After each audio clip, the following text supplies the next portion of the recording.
Bueno, nos encontramos en este espacio que el Cambio de Michoacán ha denominado, le ha puesto un nombre, se llama Cambio en el Debate.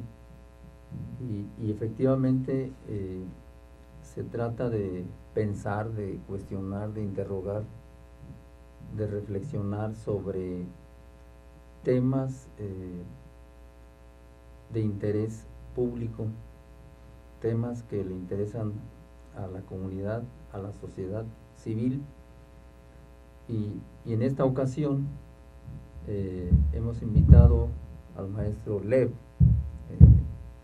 participante activo de la Coordinadora Nacional de Trabajadores de la Educación en Michoacán, y también forma parte del Comité Ejecutivo Sindical. Y hoy precisamente vamos a pensar sobre algunas temáticas, y la primera sería ¿qué se piensa desde la coordinadora, qué se piensa desde el Comité Ejecutivo Seccional sobre ese acuerdo por la educación en Michoacán, que de manera, diríamos, unilateral lanzó el gobierno del estado, en este caso el señor gobernador Fausto Vallejo Figueroa, a través de la Secretaría de Educación en el estado. ¿Qué piensas al respecto de este acuerdo? Bien, pues buenos días. Primero, creemos que es una réplica de lo que se acuerda en 2008 a nivel nacional, o por lo menos tiene elementos muy parecidos. Me estoy refiriendo al acuerdo por la calidad educativa. El PRI y el gobierno sigue pensando en acuerdos cupulares, acuerdos solamente entre los que ostentan el poder, entre las élites, porque básicamente si bien se convoca quizás a un sector más amplio de la sociedad, los principales participantes, firmantes del acuerdo, son las autoridades civiles, las autoridades educativas, los municipios, y esto pues por encima de una discusión amplia con la población, por encima del consenso, de los intereses sociales. Es otra vez poner la visión de la élite, intentando legitimar la privatización educativa, intentando legitimar todo el proyecto neoliberal, que es en realidad un proyecto de intereses empresariales, es un proyecto de las grandes transnacionales impuesto a través de los organismos financieros internacionales. De ningún modo se rescata ahí el interés social, de ningún modo se rescatan las necesidades de la población, las necesidades que surgen o emanan del verdadero contexto de la educación en México. Pues sigue siendo un acuerdo cupular, no están pensando en una democracia activa, participativa, donde se le pregunte a la gente cuál debe ser el rumbo de la política educativa en el estado. La otra parte es que no tiene calidad moral la Secretaría de Educación del gobierno del estado para convocar a un acuerdo tampoco de transparencia. La Secretaría de Educación, particularmente la titular de la Secretaría, se ha estado envuelta en una serie de escándalos, de corrupción, de nepotismo, que la invalidan totalmente para poder convocar a un acuerdo de transparencia. Nosotros sabemos, tenemos pruebas, las hemos entregado, incluso al propio secretario de gobierno, en las diferentes reuniones que hemos tenido, de cómo se ha servido la señora desde que llegó. Incluso podemos decir en esa misma cultura que tiene el PRI ya desde sus orígenes, digámoslo así, de servirse con la cuchara grande, de cómo a través del poder, a través de las instituciones, se hacen de recursos económicos, se enriquecen, lo utilizan para los compadrazgos, para el clientelismo político, para seguir con prácticas que los sostengan ahí por muchos años, independientemente de la voluntad popular. Esa es la cultura que tienen, así lo demostró la secretaria de Educación cuando llegó, inmediatamente hizo lo pertinente para otorgarle clave de tiempo completo a su hermano, un señor que ya tiene 65 años y que bueno, eso no lo limita, digámoslo así, pero que el sí procedimiento, la forma, la manera de... Así es, y no solamente es eso, son otras 52 claves que distribuyó ahí entre sus allegados, entre sus compadres, entre sus personas cercanas, entre aquellos que seguramente les debe favores, con los que quiere quedar bien. Y bueno, pues nosotros ya desde hace tiempo abrimos las claves que se van dejando, las claves que se van abriendo para el concurso del Estado, con un mecanismo transparente, con un mecanismo donde pueda participar la gente, incluso en la idea de poder resarcir un poquito, quizás muy poquito, porque el desempleo es un problema social bastante amplio. Pues en esa idea nosotros hemos accedido y hemos promovido, incluso nos hemos hecho de los mecanismos para abrir las claves a concurso y que se puedan concursar pues libremente, pero la señora no lo hace. Entonces parece que no tienen la calidad moral para poder convocar a un acuerdo de la transparencia. Y este acuerdo de alguna manera violenta ese mecanismo de bilateralidad que debe existir entre el gobierno del Estado y el movimiento democrático. Esto es mucho más grave todavía, en el sentido de que de manera unilateral se lanza este acuerdo y no se toma en cuenta exactamente esta parte fundamental, este interlocutor básico que es el magisterio democrático. ¿Por ahí estaría también el problema? Claro que sí, hay una idea central, por lo menos en el Estado, de desdibujar al magisterio, de hacerlo a un lado como un actor importante para poder construir una política educativa para el Estado, para construir una alternativa para el Estado. Lo quisieron hacer desde la propuesta de ley, cuando decían estamos de acuerdo con el Congreso Popular de Educación, pero los maestros tienen que ser los menos, no pueden participar solamente algunos, los más tienen que ser otra gente. Se nos ponían candados para poder participar en las discusiones rumbo al Congreso de Educación, que debería ser el que defina la política educativa del Estado. Ahora también es un acuerdo que pasa por encima del magisterio, ni siquiera hay una plática previa, ni siquiera hay una intención de acercarse con el magisterio democrático, y nos parece que también nos quieren meter a todos en el mismo costal. O sea, no compartimos el mismo proyecto con la educación neoliberal, no compartimos esa cultura de robo, de saqueo del PRI, no compartimos mucho menos esa cultura también con un sindicato fantasma, antidemocrático, impuesto por la señora Gordillo, que ni siquiera logró concretar un congreso para tener una representación sindical válida en el Estado, y lo que manda pues, es un simple gato, un simple representante de la señora Gordillo a cumplir sus intereses. Entonces nos quieren meter en el mismo costal junto con ellos, junto con toda esa gente. Nosotros no compartimos eso, creemos que tenemos una legitimidad importante en el Estado, incluso la propia legalidad, porque estamos reconocidos, tenemos la toma de nota con las instancias legales, con conciliación y arbitraje. Entonces no se nos toma en consideración. Entonces desde luego hay una intención de hacer a un lado, de desdibujar, de obviar el magisterio democrático, que evidentemente tiene una propuesta importante, alternativa de educación, reconocida no solamente en el Estado de Michoacán, reconocida a nivel nacional e incluso también reconocida a nivel internacional. Y en este caso que leíamos ahí el acuerdo o la minuta que se firmó el movimiento y el gobernador del Estado, en donde hay un punto sobre un congreso de educación en Michoacán, ¿no de alguna manera altera esta propuesta? Claro que sí. No solamente es lo del congreso. Muchos de los puntos que ellos están convocando para que se hablan, incluso comités de transparencia y que puedan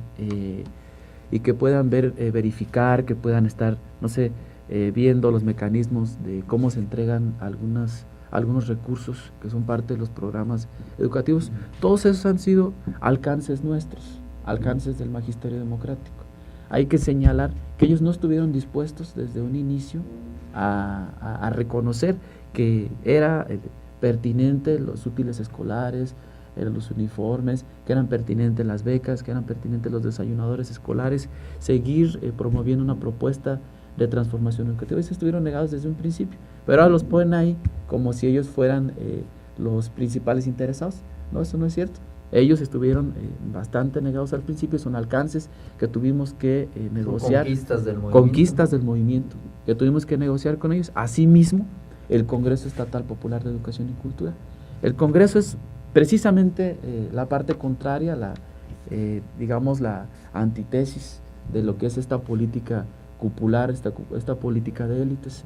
Nosotros pretendemos convocar ampliamente a los sectores sociales del Estado de Michoacán, a las autoridades educativas, desde luego, a las autoridades civiles, al magisterio también, al Congreso del Estado, al Ejecutivo, a los pequeños productores, a los padres de familia, a los alumnos, a las universidades, los periodistas, los intelectuales, incluso los empresarios también, son parte integrante de esta sociedad. Estamos pensando convocar a ellos a hacer una discusión amplia de cuál debe ser el rumbo de la política educativa del Estado de Michoacán, que se nos permita a los michoacanos, desde nuestra soberanía, desde nuestras propias ideas, desde el reconocimiento de nuestras necesidades, qué es lo que tenemos que hacer en materia educativa en el Estado, pero mediante el consenso, digamos, mediante esta discusión amplia, ¿no? Y no simplemente un acuerdo político entre unas partes, entre las simples autoridades del Estado y pasar por encima a toda la sociedad, ¿no? El Congreso Educativo es un congreso muy amplio, es un congreso que hace discusión desde las escuelas, que hace discusión en los municipios, que hace discusiones regionales, discusiones estatales, sectoriales, amplias. Es un proceso grande, no es simplemente una fecha a la que se convoca y va cualquier persona, ¿no? Es un proceso de democracia participativa, de democracia protagónica, donde el propio pueblo desde la base, desde abajo, va nombrando sus representaciones hasta llegar ya a concretar el Congreso Estatal Popular de Educación y Cultura. Y entonces ellos, desde la administración pasada, incluso se negaban a que fuera el Congreso quien definiera la política, que tuviera un carácter resolutivo. Ellos decían, solamente que tenga un carácter consultivo. Deliberativo y ya, ¿no? Pero nosotros, Ejecutivo, nosotros, representantes en el gobierno, vamos a decidir la política educativa del Estado. Y incluso en aquel tiempo estaba en boga la discusión de los consejos de participación social. Y nos decían, y nos siguen diciendo ahora, que nosotros no queremos la participación de la gente. Pues tan la queremos, que estamos convocando al Congreso Estatal Popular de Educación y Cultura. Ahí es donde se debe definir la política, donde se debe incluir a la gente, no con estos acuerdos cupulares, estos acuerdos ahí solamente entre la gente de arriba, ¿no? Y en este caso, de estas políticas de manera unilateral, muy facciosas en ese sentido, al mismo tiempo se sigue aplicando en la educación esa alianza por la calidad educativa, que fue precisamente un 15 de mayo de 2008, cuando entre partes, Elvester Gordillo y Felipe Calderón firman este acuerdo. Esto de alguna manera es continuación de esta política, porque hoy vemos cómo la Secretaría de Educación Pública implementa un curso de formación continua para los maestros de educación básica. ¿Es parte de esas políticas privatizadoras? ¿Cómo observan ustedes esta parte del curso? Bien, bueno, lo que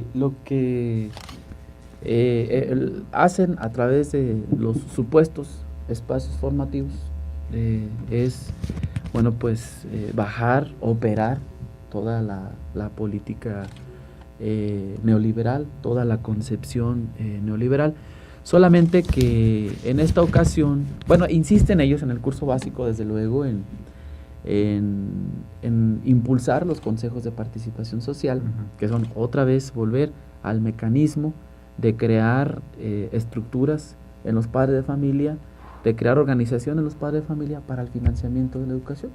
Es decir, que sean los propios padres de familia los que se hagan responsables ya del financiamiento educativo. Ayer, en el periódico precisamente del Cambio, hay en la sección de propuesta educativa, se habla sobre las cuotas, donde le preguntan al director de secundarias y dice, no, pues es que nosotros no somos responsables, no podemos actuar ahí porque los padres de familia tienen la autonomía, ¿no? Tienen la autonomía para decidir si se crean cuotas para financiar la educación. Entonces esto evidentemente atenta contra el carácter de la gratuidad educativa. Se están abriendo los mecanismos efectivamente para poder financiar directamente ya a los padres, ya no el Estado, ya el Estado va a dejar de hacerse responsable. Insisten en eso, en el curso, insisten en la mal llamada evaluación, donde nos han dicho normativa, no sé qué. Ajá. Ellos insisten en una evaluación que confunden porque no es lo mismo evaluación que medición. Medición es comparar, ¿no? Como cuando uno intenta medir un espacio, puedes utilizar un metro, que es un comparativo, digamos, universal. Eso es comparación. Entonces ellos pretenden compararnos con un estándar y con estándares que además tienen que ver con los que imponen las grandes empresas a través de la ISO 9000, con estándares que impone la OCDE a través del examen PISA, a través del examen enlace. Eso no es evaluación. Evaluación es un proceso reflexivo, es un proceso autorreflexivo, desde luego también, que reconozca cuáles son nuestras debilidades, cuáles son nuestras potencialidades, qué hicimos bien, qué hicimos mal y qué podemos proyectar de manera futura. Bueno, eso es un ejercicio distinto a lo que ellos están proponiendo medición, y esa es otra cosa. Entonces, cuando nos preguntan a nosotros, intentan confundir en algunos medios de comunicación que no estamos de acuerdo con la evaluación.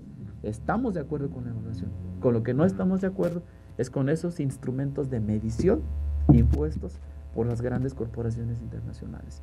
Siguen insistiendo en eso, pero encontramos que intentando legitimar su concepción neoliberal, su concepción educativa neoliberal, que es una concepción trasladada burdamente desde las empresas, desde la lógica de la empresa, con concepciones como calidad, concepciones como estandarización, con concepciones como competencias, que trasladan burdamente de la escuela, de la empresa a la escuela, intentando legitimar ese discurso que no tiene sustento pedagógico, que no tiene sustento epistemológico, y meten ahí algunas conceptualizaciones que efectivamente podríamos decir que son conceptualizaciones de vanguardia. Por ejemplo, meten... Hablan del humanismo, la complejidad, que el pensamiento hablan crítico. Del pensamiento crítico. ¿Dónde surge el pensamiento crítico? Bueno, hay el pensamiento surge, el crítico, la escuela crítica llamada así, surge en los años 20 con la escuela de Frankfurt. Ahí hay precisamente un distanciamiento de la razón pragmática ilustrada, la razón instrumental que ellos van a denominar así. Dicen, bueno, no puede ser simplemente la razón, ¿no? Como si no tuviera un sentido, como si no tuviera una relación con la realidad, con el contexto, con el mundo, como si no tuviera una significación. Ellos van a decir, bueno, hay una razón, tenemos que buscar una razón crítica, y la razón crítica es cuestionarse la realidad. Y la colocan como una pantalla nada más. Sí, ellos la colocan como una pantalla, porque la razón crítica o el pensamiento crítico es cuestionarse sobre el mundo que vivo. Y evidentemente desde la escuela de Frankfurt dicen, vivimos en un mundo de explotación. Y ya parece contradictorio porque el pensamiento crítico, y donde intentan ellos ver al pensamiento como una destreza, como una habilidad. Así es. Cuando ya dicen ellos el pensamiento crítico, le quitan todo su carácter político, todo su carácter de compromiso, de evidenciar la realidad, de transformar esa realidad que está oprimiendo a los seres humanos. Dicen, el pensamiento crítico es el desarrollo de habilidades. Y el desarrollo de habilidades se traduce en competencias. O ellos lo traducen en competencias, lo reducen ahí. Entonces no está el pensamiento crítico. Después de aventarse todo este discurso que intenta legitimar su concepción neoliberal, terminan diciendo, pero pensamiento crítico es desarrollar habilidades, es decir, competencias. Entonces desvirtúan, digamos, el pensamiento crítico, desvirtúan lo que construyó la pedagogía crítica, este carácter político de la educación del que hablaba Paulo Freire, esta necesidad de ponerse preferentemente del lado de los oprimidos, decía Peter McLaren. ¿A favor de quién? Así es. ¿Sabes? El pensamiento crítico es cuestionarse a favor de quién estoy, a quién estoy apoyando con mi práctica educativa, a quién estoy perjudicando. Evidentemente ellos no lo piensan así, ellos lo traducen simplemente en habilidades. Y algo grave, Lev, ¿no ves tú en esa parte donde se está ausente como interlocutor fundamental el maestro y la maestra? Se está ausente en esta propuesta, eso es más grave aún, ¿no? De que no participes, no tomen en cuenta en las propuestas de estos cursos. Y a partir de ahí, la sección 18 democrática llevó a cabo sus seminarios en ese sentido, como una alternativa a esta propuesta. Sí, bueno, nada más déjame terminar Sí. la idea esta, ¿no? Bueno, la otra parte que decíamos es el pensamiento complejo. El pensamiento complejo es el desarrollo multidimensional del ser humano, es reconocer que tiene una parte cognitiva, otra parte afectiva, creativa, social, otra parte incluso desde su ethos, digamos, ¿no? Y bueno, entonces es un desarrollo complejo, tanto del ser humano como de la realidad. Cuando ellos dicen vamos a desarrollar la multidimensionalidad del ser humano, es decir, vamos a desarrollar sus competencias. Y otra vez reducen el desarrollo multidimensional complejo del ser humano solamente a competencias. Entonces, y las competencias están íntimamente relacionadas, como dije al principio, con lo que necesitan las empresas, que es capacidades, destrezas, habilidades para que se puedan desempeñar como trabajadores. Esto es lo que ellos están diciendo. Pero entonces, no tiene nada que ver. ¿cómo ahí plantear la complejidad del humanismo, el pensamiento crítico? Y a la hora de la hora, digamos, ya en su momento, ¿qué hace ahí este tipo de pensamiento? ¿Qué papel juega ahí de confundir, de convencer? Claro, es más bien es la idea de confundir, de intentar pues que algunos incrédulos por ahí caigan en su discurso, algunos que sí manejen este discurso más vanguardista, digamos más crítico, y que crean que efectivamente la Secretaría de Educación está pensando en cómo transformar esta realidad capitalista, esta realidad de dominación, de explotación, en cómo efectivamente desarrollamos al ser humano en todas sus potencialidades. Algunos incrédulos podrán caer ahí, pero nosotros sabemos que no están pensando en eso. Y basta leer simplemente, hacer una crítica del curso que propusieron para inicio de clases, para darse cuenta que es un discurso totalmente tergiversado. Y vuelvo ahora sí. Sí, efectivamente nosotros cada año, desde hace ya unos 10 años, estamos construyendo una alternativa. Nos reunimos rechazando el curso de formación continua, y entonces lo que hacemos es construir un curso diferente que discuta primero el contexto social, el contexto económico, político en el que nos encontramos, situarnos en la realidad que podamos palpar, que podamos reflexionar y discutir.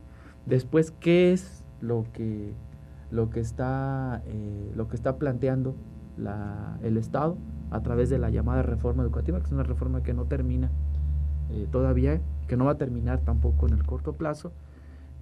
Hacer una crítica, es decir, evidenciar la realidad, evidenciar cuáles son los intereses de este grupo en el poder como parte de nuestro ejercicio de pensamiento crítico, y después comenzar a proponer.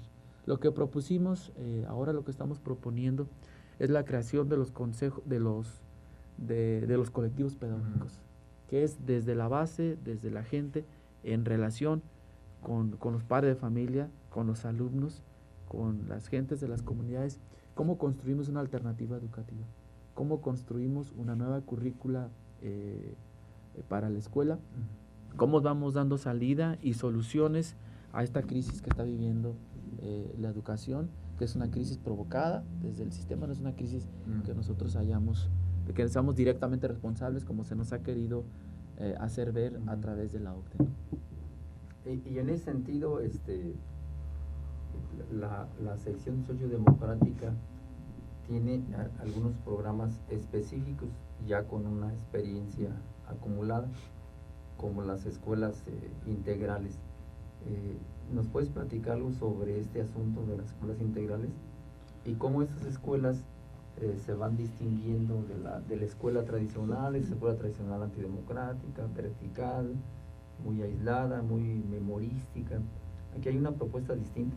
Sí, en las escuelas integrales lo que planteamos es recuperar la relación comunitaria, es decir, ante el problema de la globalización, de destruir las identidades sociales, las identidades comunitarias, de enrolarnos todos a un proyecto mercantilista, un proyecto donde lo esencial son las relaciones de mercado y que esto se traduce también en contenidos que respondan a las necesidades del mercado laboral y demás. Nosotros estamos planteando una escuela que restablezca las relaciones comunitarias, que pueden ser relaciones de barrio, relaciones en las colonias, que recupere esa integración de los seres humanos a la escuela junto con la comunidad, reconociendo cuáles son las necesidades de esa comunidad y que se puedan traducir también en propuestas desde la escuela, que se puedan traducir en cómo se van a ir resolviendo las necesidades de la población desde la propia escuela, ¿no?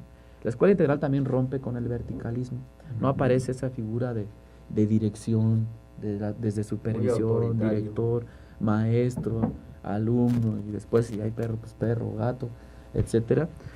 No, nos planteamos la colectividad como el esquema de vida, como el principio democrático, la colectividad y la solidaridad.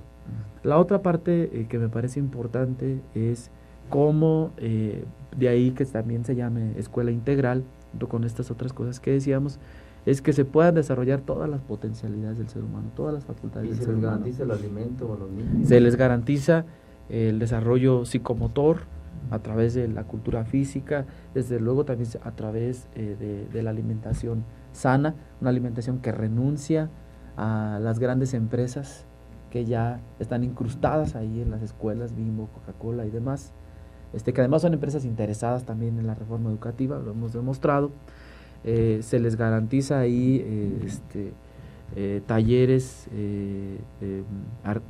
artísticos, se les garantiza el desarrollo cognitivo, el desarrollo afectivo también de los niños. Se modifica el concepto de trabajo de la escuela tradicional. Sí es. Entonces estamos de acuerdo, desde luego, con que el trabajo es una parte importante, esencial, pero no el trabajo para la explotación, no el trabajo para que unos dominen sobre otros, como es la sociedad en la que vivimos. Para liberar, es un trabajo para liberar, es un trabajo que recupere las relaciones solidarias, un trabajo además que se base en el desarrollo endógeno. Primero pensar de adentro hacia afuera, no en el mercado, no en las necesidades de otros países o de las grandes empresas, en el desarrollo endógeno, un trabajo en el desarrollo de una economía sustentable, sostenible, que tenga una relación armónica con la naturaleza. Si hay un proyecto de agricultura, pues tendrá que ser un proyecto de agricultura orgánica. Si hay un proyecto económico de producción de alimentos, pues tendrá que pensar en producir alimentos sanos. Entonces, desde esta perspectiva, nosotros vemos el desarrollo endógeno y sustentable. Y desde luego una nueva currícula también. Entonces sí hay propuesta académica, sí hay propuesta educativa, sí hay propuesta teórica de la sección 18 democrática.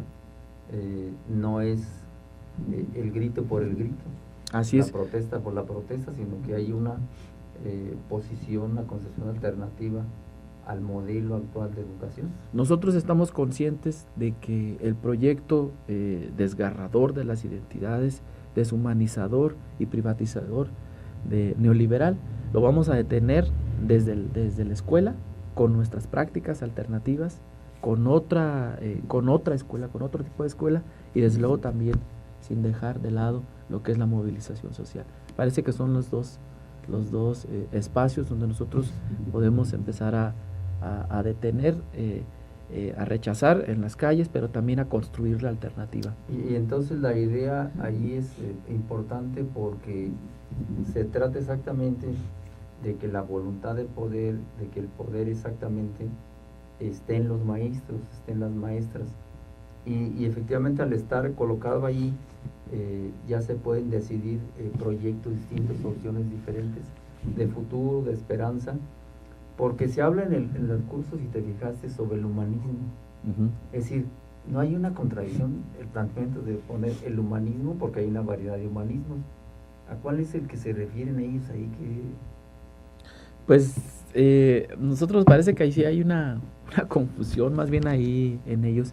La propuesta de competencias, la propuesta de hacer una lucha, ¿no? Claro, la propuesta de hacer una lucha entre los niños, entre los jóvenes, niega precisamente el humanismo. O sea, una característica del humanismo, pese a que alguien con un pensamiento muy particular lo diga, no puede ser la competitividad. O sea, no puede ser una lucha encarnizada entre los seres humanos. Lo vimos ahora con lo de las Olimpiadas, ¿no? Cómo entrenan a los jovencitos, a las jovencitas en China para poder obtener medallas olímpicas en gimnasia. Es una brutalidad. Como la utilidad, sí, convertir al ser humano en un medio para algo, ¿no? Así es, una brutalidad ahí, ¿no? No es poner el desarrollo del ser humano en el centro. Lo que ellos ponen es el desarrollo del capitalismo, es el desarrollo de los valores empresariales, el desarrollo del mercado. O sea, es ilógico cuando esta sociedad pone como centro de las relaciones sociales, de las relaciones humanas, el mercado. Y de ahí Mexicanos Primero en esa línea. Claro, los de Mexicanos Primero son una organización disfrazada de sociedad civil, ¿no?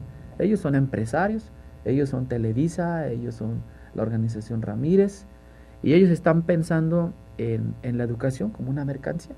Igual como Alejandro Ramírez piensa en el Festival de Cine como en la cultura como mercado, como se intercambia por unas cuantas monedas.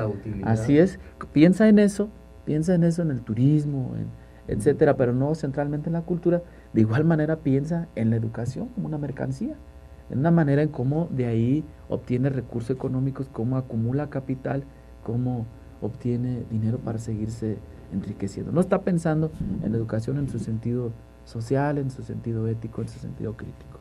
O sea, no sería como dice Franz Fanon en Los Olvidados de la Tierra, que ellos, el humanismo europeo, el humanismo conquistador, eurocéntrico, piensan en el hombre, pero permanentemente lo asesinan, lo matan, y es exactamente un humanismo colonizador en ese aspecto. ¿Será esta parte la que ellos pretenden imponernos? Sí, desde luego es una manera en cómo en el discurso intentan rescatar no al humano en su dimensión amplia, compleja, sino ellos están pensando en el individuo, en el egoísmo, están pensando simplemente en las relaciones individuales, haciéndonos pensar que sí, efectivamente, creen en el humano, en el ser social, pero por el contrario están intentando meterlo como en una relación ilógica. Algo demagógico, ¿no? Como una cuestión simplemente contradictoria. O sea, no hay correlación entre lo que ellos ponen en el discurso y lo que hacen efectivamente en la realidad, ¿no? No se comparte pues lo que están haciendo, ¿no? Y en ese sentido, yo digo de la parte educativa, la parte cultural, es una lucha teórica, es una lucha política, en donde se juegan pues intereses, donde se juegan concepciones de la realidad, visiones del mundo. Es algo exactamente de compromiso. Y en ese sentido, por ahí hemos leído que la corriente democrática del magisterio, no corriente, ¿verdad? Más bien este movimiento social plantea una escuela, un espacio de formación político-sindical. ¿Qué nos puedes hablar al respecto? Bueno, la Escuela de Formación es un proyecto que emanó en esta gestión del maestro Jorge Cázares. Ahí intentamos formar a los docentes, pero también formar al movimiento popular en todas las necesidades que tiene el movimiento.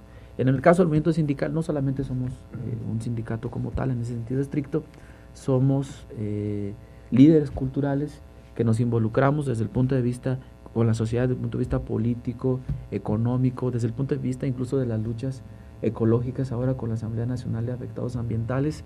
Entonces necesitamos desde la Escuela de Formación, o proponemos desde la Escuela de Formación, una formación más amplia, más integral, multidimensional, que ponga al militante de la sección 18, al militante del movimiento social, en la capacidad de poder enfrentar los problemas sociales de manera eficiente. Y entonces ahí se plantea la posibilidad de construir un sujeto, tanto en lo individual y lo colectivo, que efectivamente se convierta como en el arquitecto de destinar la parte educativa con una visión diferente al capitalismo, ¿no? Claro, en la Escuela de Formación también estamos, una parte importante sí es lo pedagógico. Entonces los maestros están haciendo de las herramientas pedagógicas, de las herramientas teóricas para poder construir un modelo alternativo. Y ya hay cursos, ya hay seminarios. Hay cursos, tenemos cursos sobre pensamiento crítico y educación popular, sobre filosofía para niños o desarrollo del pensamiento multidimensional. Hay otros cursos sobre el diseño de una propuesta alternativa de currículum. Hay otros cursos que tienen que ver con la formación ambiental, con la formación sindical, con la formación en el pensamiento crítico, cursos que también están relacionados a la propuesta alternativa de una historia crítica. Entonces, sí tenemos ya algunos elementos, y desde luego ahora en relación con el Instituto McLaren de Pedagogía Crítica impulsamos un doctorado, un doctorado en Pedagogía Crítica y Educación Popular, donde uno de los docentes, de los asesores, tiene que ser o es el doctor Peter McLaren, que es uno de los representantes más importantes de la pedagogía crítica hoy en el mundo. Y ya parece que hay maestros ahí, asistieron Hay un grupo de compañeros asistiendo. ¿De cuántos hablamos? Estamos hablando de cerca de 45 compañeros que están desplazando a Ensenada, California, cada vacaciones, cada periodo vacacional, en periodo de verano, mes y medio, y en los otros días alrededor de una semana, en Semana Santa y en diciembre, a poder formarse en educación crítica. ¿Y la propuesta de este doctorado sí llena las expectativas de ustedes, del movimiento? ¿Sí está correctamente orientado? Me parece que sí, me parece que hay un compromiso importante de los docentes en el doctorado, el propio Peter McLaren, la compañera Shirley dos Santos de Brasil, el compañero Carlos Díaz Marchán de Chile, comprometidos, todos ellos, Brigos de Cuba, Brigos comprometido en el proyecto socialista cubano, Shirley en el proyecto de Dilma de Rousseff, en el proyecto democratizador de Brasil, Díaz Marchán con el movimiento estudiantil en Chile, y bueno, pues todos comparten un compromiso con el movimiento social y con la necesidad de construir otro mundo, otra sociedad, y eso lo traducen también o lo vinculan con la pedagogía crítica, ¿no? Cómo desde la pedagogía crítica aportamos a construir también la alternativa y a contribuir a construir otro. Oye, Lev, se nos quedó en el tintero una parte interesante que son las cartillas, ¿no? Como una propuesta en estos cursos de formación continua. ¿Qué opinión tienes sobre las cartillas? Pues es maquillar otra vez la misma propuesta de medición, o si lo queremos poner en los términos que ellos dicen, de evaluación cuantitativa, una visión bastante positivista, nada crítica. ¿Continúa el número, la calificación? Sí, es simplemente equiparar el número a la letra. Eso no tiene ningún sentido. No hay una propuesta de evaluación cualitativa, no hay una propuesta de evaluación procesual o una evaluación que reflexione sobre el proceso educativo. Es simplemente equiparar ahora los números con las letras y enfocarse en una parte central que es la lectura como una demanda de las grandes empresas internacionales. Y lo que les interesa es que los seres humanos, los alumnos, sepan leer, escribir y algunas operaciones básicas en matemáticas. Más allá no les interesa, y es lo que ellos enfatizan ahí en su cartilla. Bueno, Lev, nos dio mucho gusto que nos acompañaras en este espacio de Cambio en el Debate, y como observas, pues, la temática es bastante amplia. Sí. Y te vamos a invitar en la próxima ocasión para continuar pensando y reflexionando sobre estos temas que consideramos desde la posición de Cambio, el poder cuestionar, criticar y sobre todo un compromiso, ¿sí? No quedarnos en la crítica, sino cómo reactuar sobre la realidad, y pues para transformar este mundo que yo siempre he dicho que no es un mundo que protege al ser humano, más bien nos ven como un medio, como un instrumento, en donde unos pocos dicen que en Estados Unidos es el 1% el que se lleva toda la riqueza del país, y yo creo que en México, si hablamos de 30 familias donde acumulan la riqueza, y esto de alguna manera pues debe inquietarnos, debe comprometernos en un cambio, en una transformación. Entonces le agradecemos su presencia y nos vemos la próxima vez.